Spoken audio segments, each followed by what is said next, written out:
But trust me 10,000 rupees का आप 10 करोड़ तो नहीं बना दोगे. So what do you think? What is the future of cryptocurrency? What according to you are the three sources of income जो एक teenager या फिर एक college student choose कर सकता है? Hello guys, welcome back to a new video, and in this video we'll be having a short conversation with Ayushman Pandita, who runs a YouTube channel Youth Finance. So first of all, welcome to our channel Ayushman, and एक बार अपना एक छोटा सा intro दे दो कि तुमने channel कब शुरू किया था and किस टॉपिक के बारे में वीडियोस डालते हो अपने चैनल पे? Alright, so hi guys, my name is Ayushman Pandita and मेरा अपना खुद का YouTube चैनल है Youth Finance, जहाँ पे बेसिकली मैं पर्सनल फाइनेंस रिलेटेड कंटेंट डालता हूँ. So I am in my 20s, you guys in your 20s, and I'm pretty sure that most of the viewers of this podcast are in their 20s. And मैंने अभी lockdown में, so basically I am a software engineer, तो मैंने काफ़ी ज़्यादा personal finance and investing का पढ़ना शुरू किया था.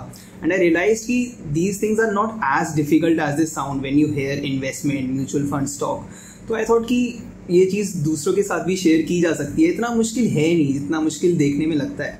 तो I just started my YouTube channel and I just try to मतलब share my knowledge. I am not an expert या मेरा कुछ ऐसा एडवांस एक्सपीरियंस नहीं है. I just try to share my knowledge, जो मैं पढ़ता हूँ, जो मैं सीखता हूँ बाकी लोग के साथ जो मेरे एज ग्रुप में है, जो उनको हेल्प मिल सके अपना पर्सनल फाइनेंस मैनेज करने के लिए इन्वेस्टमेंट जर्नी में अपनी. Okay, so अभी start करते हैं. So let's start with the first question obviously.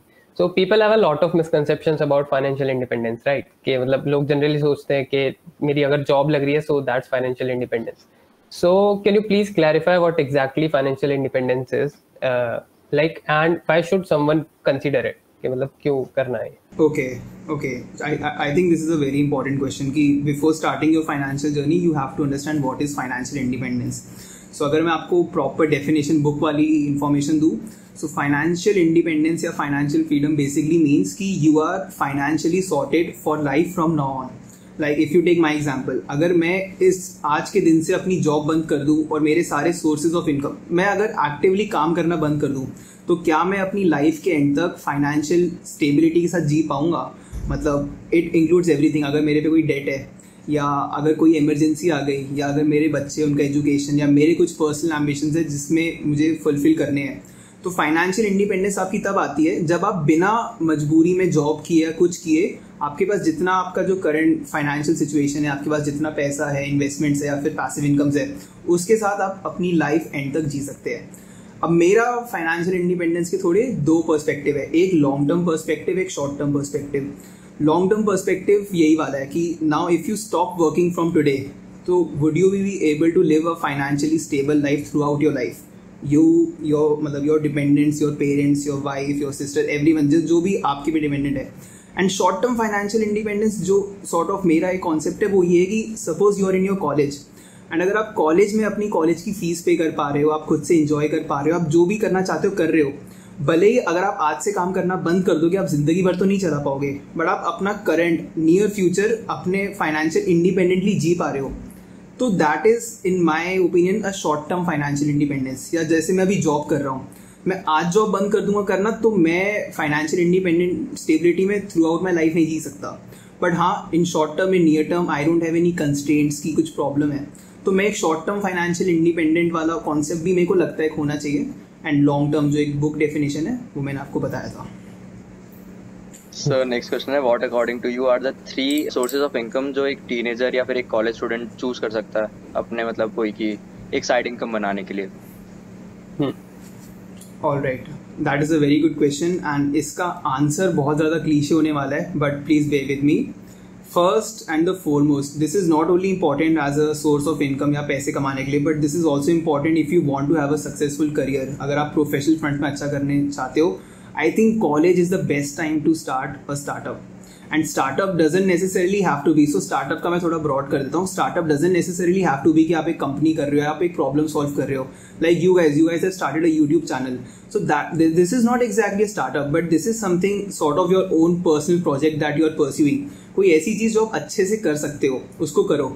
Now that can be in the form of a company वाला startup, that can be in the form of a YouTube channel. आप अपने online courses शुरू करते हो, तो ऐसा कुछ करो, एक ऐसी चीज़ ढूंढो जो आपको सीखने में या तो इंटरेस्ट हो और जो बाद में लोगों को सिखा सको. जैसे मेरे केस में आई am not a finance expert, मैं पर्सनल फाइनेंस में इंटरेस्टेड हूँ, मैं वो चीज़ें पढ़ता हूँ और आगे लोगों को बताने की कोशिश करता हूँ कि मैंने क्या पढ़ा. So first and foremost sort of try to start a startup या अपना एक पर्सनल प्रोजेक्ट और anything. Secondly, internships once again a very cliche thing, but internships are very very important. First of all, they give you a corporate exposure during your college time. Internships are probably the highest paid sources of income college में, and believe me, internships are pretty chill. Office में जाना पड़ता है, अब तो खैर work from home है, बहुत ज़्यादा काम नहीं होता है इंटर्नशिप्स में. At least I have done 3 internships. मैंने अर्नस्ट एंड यंग में करा है, IIM अहमदाबाद में करा है, अर्बन कंपनी में करा है, काम करा है, काफ़ी अच्छा काम था. बट इंटर्नशिप में वो काम होता है जो आपको एक्चुअली करने में मज़ा आता है, and you get paid pretty well for it, and आपको एक कॉर्पोरेट एक्सपीरियंस मिलता है. Third and last, I think freelancing. Now freelancing is one thing which I personally regret कि मैंने कॉलेज टाइम पे नहीं करी थी. मैंने स्टार्टअप किया था, मैंने इंटर्नशिप्स की थी, बट मैंने फ्रीलांसिंग नहीं की थी क्योंकि मेरे को लगता था मुझे तो कुछ आता ही नहीं यार, मुझे डिज़ाइनिंग नहीं आती, वीडियो एडिटिंग नहीं आती, कुछ लिखना नहीं आता, मैं क्या करूँ फ्रीलांसिंग. बट फ्रीलांसिंग में वंस अगेन, अगर आप कोई चीज़ सीखना चाहते हो तो आप वो चीज़ सीखो एंड साइड बाय साइड लोगों की हेल्प करना शुरू करो. स्टार्टिंग में आपको कोई 10-15 हज़ार रुपये 1-2 दिन के काम के नहीं देगा. स्टार्टिंग में 500-600, या मैं तो कह रहा हूँ अगर आप फ्रीलांसिंग कर रहे हो, मेरा ओपिनियन है जो, I am not once again a freelancing expert, but मेरे को लगता है स्टार्टिंग में आप फ्री में भी कर सकते हो. फ्री में करो, आप सीखो, आपका पोर्टफोलियो बने, and once you become an expert या एक अच्छा लेवल ऑफ वो, फिर आप लोगों से एक अच्छा अमाउंट चार्ज करना शुरू करो. तो freelancing is the third thing. So before going to the next question, this collaboration was made possible by Link Connect, and you can check them out by the link in description below. They are in their testing phase now. Okay. So एक मतलब इसी से related question है थोड़ा कि ये तो हो गया ठीक है, हम मतलब नॉर्मल क्लीशे चीज़ें, तो अब थोड़ा स्टॉक मार्केट या उसकी तरफ आते हैं, इन्वेस्टिंग की तरफ. कि थर्ड क्वेश्चन बेसिकली ये है कि स्टॉक मार्केट में इन्वेस्ट करना वुड बी बेटर या क्रिप्टो में या म्यूचुअल फंड्स. तो इन तीनों में से क्या चीज़ थोड़े मतलब कॉलेज स्टूडेंट के लिए ठीक रहेगी? सी फर्स्ट ऑफ ऑल, आप किसी भी अगर एसेट क्लास में इन्वेस्ट करते हो, आपको देखना पड़ेगा कि आपका रिस्क एपेटाइट कितना है. If someone is in his 50s, उनकी फैमिली है, उनको काफ़ी सारी इमीडिएट फाइनेंशियल रिस्पॉन्सिबिलिटीज है, तो उनके लिए it would not be a very good idea to be heavily invested in crypto या इक्विटीज बेसिकली स्टॉक्स या mutual funds. But if you are in your 20s, I am assuming कि मेरा audience, आपका audience 20s में है, तो I think you should try to maximize your investment in equities, and equity is both stocks and mutual funds. Stocks में क्या होता है, आप एक पर्टिकुलर स्टॉक खरीदते हो. जैसे अगर मुझे रिलायंस का स्टॉक खरीदना है, मैं रिलायंस खरीदता हूँ. मुझे ITC का खरीदना है जो कि उठ ही नहीं रहा है, बट अगर मुझे सिर्फ ही खरीदना है तो मैं ITC का स्टॉक खरीदता हूँ. तो अभी आप उस सिचुएशन में हो जहाँ आपकी बहुत ज़्यादा फाइनेंशियल रिस्पॉन्सिबिलिटीज है, कंस्ट्रेंट्स नहीं है, एंड लॉन्ग टर्म में वी ऑल नो इक्विटीज़ एक काफ़ी अच्छा इन्वेस्टमेंट होता है. तो आई थिंक आपका मेजर इन्वेस्टमेंट इस टाइम पे इक्विटी में होना चाहिए. अब इक्विटी में इफ़ यू आर रेडी कि आप स्टॉक रिसर्च करो, एनालिसिस करो, फंडामेंटल एनालिसिस, ट्रेडिंग नहीं करनी है, अगर आप रेडी हो ये चीज़ें करने के लिए, जो मैं पर्सनली करता हूँ, तो आप डायरेक्टली स्टॉक्स खरीदो. बट अगर आप ये रिसर्च वगैरह नहीं करना चाहते, बट फिर भी आप इक्विटी में इन्वेस्टेड रहना चाहते हो, then I think you should go for a mutual fund. Now coming to crypto is a highly volatile asset, but there are certain cryptocurrencies which definitely have a promising future. We'll have to see क्या होगा. If you want to be invested in crypto, usually what I say is, अगर मेरा कोई friend पूछता है ऐसे कि max to max 2-3-5% आप इन्वेस्ट करो क्रिप्टो में, अगर आपको एक अच्छी फाइनेंस, अगर if you want financial stability, अच्छे इन्वेस्टमेंट्स करने लॉन्ग टर्म में, आपको स्पेकुलेट नहीं करना है इतना, तो 3-5% इज गुड. बट अगर आप थोड़ा सा और रिस्क लेने को तैयार हो क्योंकि यू आर वेरी यंग, तो I think up to 10% also you can go. And just a heads up, this is not a financial advice. Everything here is for educational purposes only. But yeah, cryptocurrencies. But once again, अगर आपको crypto currency as a industry पे bet करना है, तो आप try करो जो top के 4-5-10 क्रिप्टो करेंसीज है, अच्छे क्रिप्टो करेंसीज खरीदो. अगर स्पेसिफिक रिसर्च करने को तैयार हो तो करो, but keep in mind crypto currencies में invest only what you can afford to loose.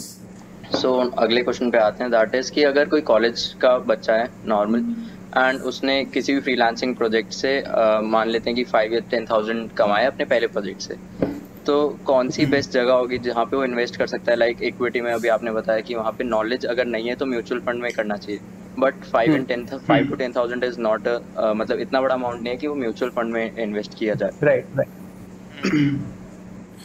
सी एक चीज़ मैं शॉर्ट में बोलूँगा, if you have only 5 to 10,000 तो आप स्टॉक्स में डायरेक्टली करोगे तो आप इतने अच्छे से अपने आप को डाइवर्सिफाई नहीं कर पाओगे.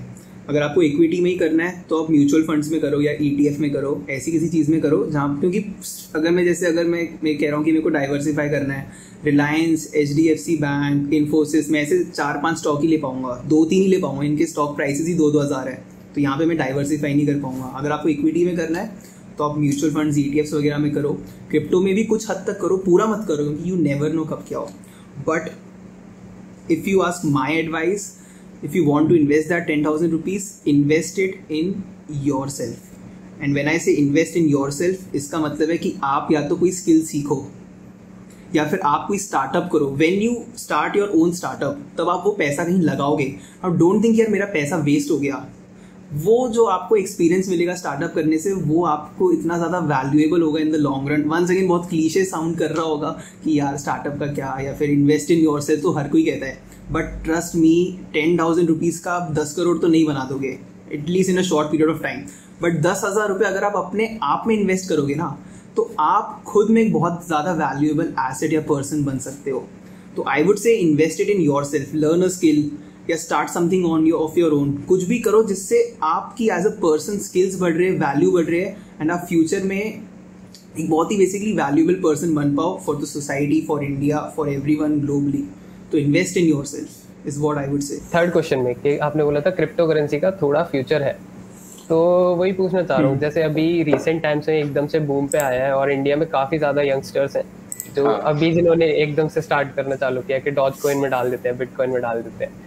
So what do you think, what is the future of cryptocurrency? Yeah. See, to be honest, I don't think anyone can comment what is the future of cryptocurrency, क्योंकि cryptocurrency definitely has, मतलब cryptocurrency as an industry, as a concept, as a technology, definitely blockchain अगर मैं बोलूँ cryptocurrency उसका एक part है, blockchain definitely has a very very promising future, but इस वक्त हम एक बहुत ही initial stage में है। तो future I personally think future है, डेफिनेटली है, बट इस वक्त हम ना उस फेज में जब 1995 से 2000 तक इंटरनेट नया नया आया था, everybody knew internet is the future, it has a very promising future, but nobody knew how exactly. हर एक का अपना एक स्पेकुलेशन था, हर एक का अपना एक विजन था, बहुत लोगों का सही हुआ होगा, बहुत लोगों का बहुत ज़्यादा गलत रहा होगा। Crypto currency I also think definitely has a future, but one advice, आप लोग जब भी कोई क्रिप्टो करेंसी के बारे में पढ़ते हो तो उसके ना जो टेक्नोलॉजिकल बैकिंग है, उसका यूज़ केस, उसकी टेक्नोलॉजिकल बैकिंग, वो पढ़ना बहुत ज़्यादा इंपॉर्टेंट है। बहुत सारे लोग बस इंस्टाग्राम या यूट्यूब वगैरह देख देख के अरे इन्होंने बताया बहुत बढ़िया कॉइन है, ये ले लेता हूँ, वो भी ले लेता हूँ, ये भी ले लेता हूँ। तो क्रिप्टो करेंसी में अगर आप इन्वेस्ट करना चाह रहे हो, प्लीज़ उसकी टेक्नोलॉजिकल बैकिंग देखो। टेक्नोलॉजी में बार बार एम्फसाइज कर रहा हूँ क्योंकि ultimately crypto currency is heavily dependent in my opinion on the underlying blockchain. And वो ब्लॉकचेन जो उन्होंने प्लेटफॉर्म बनाया, वो क्या सॉल्व करने की कोशिश कर रहा है। हर ब्लॉकचेन एक डिफरेंट प्रॉब्लम सॉल्व कर सकता है। अब वो ब्लॉकचेन्स क्या करेंगे आगे, क्या क्या, अभी जैसे हमारे डिसेंट्रलाइज, जब क्रिप्टो करेंसी स्टार्ट हुआ था तो वो as a mode of payment शुरू हुआ था, बिटकॉइन। देन अब हम लोग देख रहे हैं कि क्रिप्टो करेंसी तो अब सॉर्ट ऑफ एक टैग है। अल्टीमेटली हमारे पास ऐसे ब्लॉकचेन्स है, प्लेटफॉर्म्स है जिन पे आप डिसेंट्रलाइज एप्लीकेशंस बना सकते हो, तो वहाँ पे इन क्रिप्टो करेंसीज का यूज होता है, विच इज नॉट एग्जैक्टली खरीदना बेचना वाला कॉइन, है ना। तो फ्यूचर है मेरे हिसाब से, बट क्या होगा देखना पड़ेगा, but I think it has the future, but it's very difficult to comment कि which crypto currency will survive, which will not, क्या होगा देखेंगे यार। कूल। तो लास्ट क्वेश्चन पे आते हैं आज के, दैट इज कि कोई 3 ऐसी पर्सनल फाइनेंस बुक जो कोई भी बंदा पढ़ के इजीली समझ सकता है, क्योंकि मतलब काफ़ी सारी टेक्निकल हो जाती हैं बुक्स, तो कोई 3 ऐसे बुक्स जो बहुत मतलब कोई भी पढ़ के इजीली समझ सकता है उनको। सी फर्स्ट बुक तो मेरे दिमाग में है, जो मैं जब भी मेरे बहुत सारे फ्रेंड्स पूछते हैं कि कौन सी बुक पढ़नी है तो कौन सी बुक पढ़े, मैं कहता हूँ कि first book should be Rich Dad Poor Dad. If you want to get into personal finance, मतलब personal finance is not something you want to get into, it is something you should get into. Rich Dad Poor Dad is not a book जो आपको investment सिखाएगी, trading सिखाएगी, ये सब नहीं सिखाएगी, but Rich Dad Poor Dad आपका एक माइंडसेट क्रिएट कर देगी। पैसों को लेके, मनी को लेके आपका पूरा अप्रोच ट्रांसफॉर्म हो जाएगा, और मेरा पूरा हो चुका था। सब मतलब वहीं से शुरू करते हैं। Very simple. हाँ यार, रिच डैड पुअर डैड हर कोई इतना अगर उसके बारे में कहता है तो एक रीज़न से कहता है, तो वो रीज़न मुझे पता है क्योंकि मैंने वो बुक पढ़ी है। और अगर आप लोग भी जानना चाहते हो, व्यूअर्स जानना चाहते हैं, तो यू शुड रीड इट। आपका माइंडसेट बन जाएगा, और एक बार आपका माइंडसेट बन जाता है ना, फिर बहुत ईजी होता है आगे चीज़ों को परस्यू करना। क्योंकि फिर आपको मजा आता है कि यार मुझे और जानना है, आपको एक चुल होती है कि I want to learn more, I want to know more about these things. तो Rich Dad Poor Dad. Second I would say एक थोड़ी सी अंडररेटेड बुक है, मतलब it's a famous book but it's I think underrated. इसका नाम है Broke Millennial. Now Broke Millennial जब आई थी तब जो मिलेनियल्स थे वो हमारी एज के होते थे. अब तो हम लोग सॉर्ट ऑफ मिलेनियल जेंजी के बीच में कुछ आते हैं. Broke millennial is a very very important book if you want to sort your personal finances and it's highly recommended. काफ़ी कुछ कवर करता है, आपको कैसे अपने एक्सपेंसेस मैनेज करने हैं, इमरजेंसी फंड बनाना, क्रेडिट कार्ड्स, ये वो बहुत कुछ है, बहुत कुछ है और बहुत ईजी है. Once again it's not about trading या ये कि टेक्निकल टर्म्स, ये सब कोई भी पढ़ सकता है, ऐसी बुक है. And third book I would say if you want to learn more about stock investing, so after a while you should definitely read The Intelligent Investor. Intelligent Investor यहाँ भी पढ़ी हुई है. हाँ, मैंने पढ़ी है वो एक्चुअली, काफ़ी अच्छी book. Now this book is also very important. I think so ये बनाई थी बेंजामिन ग्राहम ने, and Benjamin Graham was the professor and mentor of Warren Buffett. उन्होंने बुक लिखी है and Benjamin Graham is said to be the father of value investing. तो this book is only for those people जिनको stock के बारे में जानना है कि स्टॉक मार्केट इन्वेस्टिंग कैसे करें, वैल्यू इन्वेस्टिंग कैसे करें. अगर आपको ये सब नहीं जानना then this book is not really for you, but पढ़ने में कोई हार्म नहीं है, कुछ सीख ही जाओगे. So these are the 3 books which I would have recommended my younger self कि यार ये 3 बुक्स पहले पढ़ लो, आप कॉलेज में ही पढ़ लो. Okay, so thank you so much Ayushman for coming. और so that's all for this video guys. And video अच्छी लगे तो प्लीज़ लाइक करना, शेयर करना, कमेंट करना. एंड डिस्क्रिप्शन में आयुष्मान के चैनल का लिंक होगा, सो प्लीज़ उसको चैनल को जाके फॉलो करो अगर तुम्हें और ज़्यादा इन्वेस्टमेंट पे या फाइनेंस पे कंटेंट चाहिए. So that's a good channel. हमने काफ़ी वीडियोज़ देखे और हमें अच्छा लगा, so we'd recommend. Thank you so much guys. It was a pleasure for me to being here. Thank you so much for inviting me.